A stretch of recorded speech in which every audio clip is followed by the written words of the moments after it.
Everybody wants to be appreciated by their children.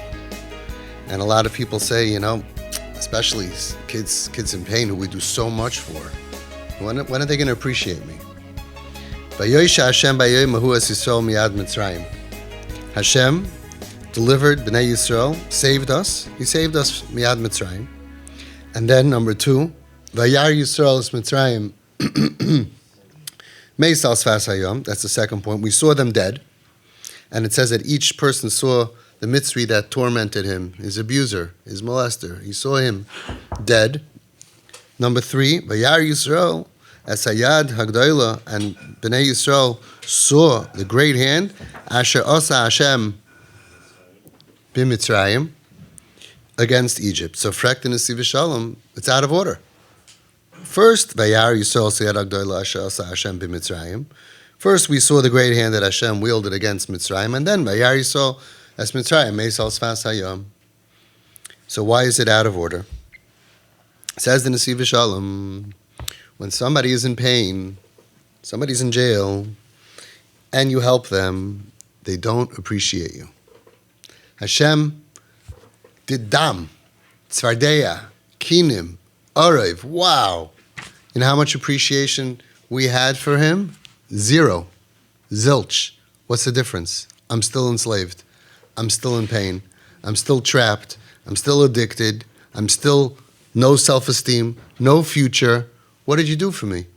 You punched my enemy in the... Great, but I'm still trapped here under a stone. Depression, anxiety, PTSD, nothing. Kinim, Arev, Dever, Shchin. Hashem is showing them, I love you so much, even though you're undeserving, and he's beating up the Mitzrayim. But we couldn't appreciate anything. Kriyas Yamsuf. We watched water go up. We thought we were going to be killed. Instead, we're being saved. The water goes straight up. We're walking through on dry land instead of mud, just so that way we don't have to have muddy shoes. And then there's candy coming out of the Medrash says, coming out for candy for the kids, candy apples. Unbelievable, right? How much appreciation did we have? 0. Zilch. The Sefurnu says, Ad eis moison, until we saw the Mitzrayim dead, until the abuser was dead, hayinu ke'avadim barchim. We were slaves on the run. We were out of Mitzrayim, but we're always looking over our shoulder. We had a boy who was over here, and he was a soldier in the Israeli army. So strong. Came home to a Jewish neighborhood. Mother heard a thud. She went running upstairs, and he was in his bedroom on the floor in a fetal position with a knife by his veins, going to commit suicide. Why? Because he looked outside and he saw a similar car to the man who abused him. And it was such a trigger that he mamash went meshuggah. Because he's always looking over his shoulder. Until there's justice, until the guy's dead or he's in jail, or he's always looking over his shoulder. Avodim barchim, slaves on the run, victims on the run. He can't calm down. He told his parents he felt, his nefesh felt safer and more secure in Gaza than in this frum neighborhood. Rachmana litzlan, what abuse does. Says in Nesivas Shalom, even though Hashem turned over the world for us, we went out with money, we went out with everything, until they were dead, we couldn't appreciate anything. We were still, as somatic people would say, we were in the trauma vortex. We were triggered. We were fight, flight, or freeze. We were still traumatized. We didn't know what's going to happen. Great, we're out now. All of a sudden, we're trapped by the Mitzrayim. All of a sudden, wow, amazing, a sea opens. What's going to happen? And we don't know what's going to happen next. We're not safe. We're not secure. We're not seen. We're not soothed. We're nervous. How could you appreciate anything? After Vayar Yisrael es Mitzrayim meis al sfas hayom, and the story's over, and the scare and the fear, we could start to recover. All of a sudden, Vayar Yisrael es hayad hagdoila she'asa Hashem b'Mitzrayim. They started, wow, you chap what Hashem did to us? Unbelievable. He did dam. We were drinking from the same container as the Mitzri. They had blood. We had water. Cool stuff. Makas b'chayris, chayshich. Wow, by us it wasn't, by them it was. Open miracles that Hashem did for us, and we're free at last.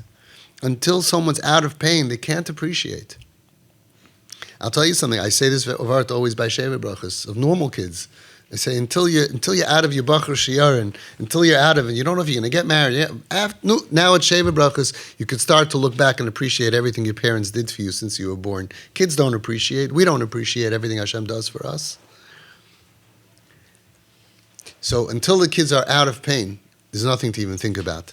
They're never going to appreciate. But when you do TP on your kids, and you're there for them through thick and thin, and you believe in them when nobody believes in them, you believe in them when nobody believes in them, you believe in them when they don't believe in themselves, when they get out of it, they're going to be so appreciative to you. They're going to tell this to you. I always tell you, you're going to get that letter, Yoim HaChuppah. I had a father that was here that was a very tough guy, and he did TP really well, but he never cried here in group.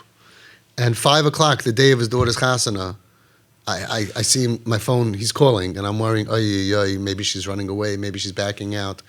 I pick up the phone, I hear him sobbing, he can't catch his breath, and I'm like, oh no. And finally he gathered the strength to say the words, I got the letter. The letter that these kids write, and sometimes we get it on Mother's Day, because our kids celebrate usually Mother's Day and Father's Day, and sometimes you'll get it on birthdays, but Yom HaChuppah, you'll get that letter that says, Mommy and Daddy or Tati or Abba, you were there for me when nobody else was there for me. You believed in me. You did that. You carried me through all the craziness. I don't know how you did it, and they're going to have such appreciation for the rest of their life. They will never stop thanking you.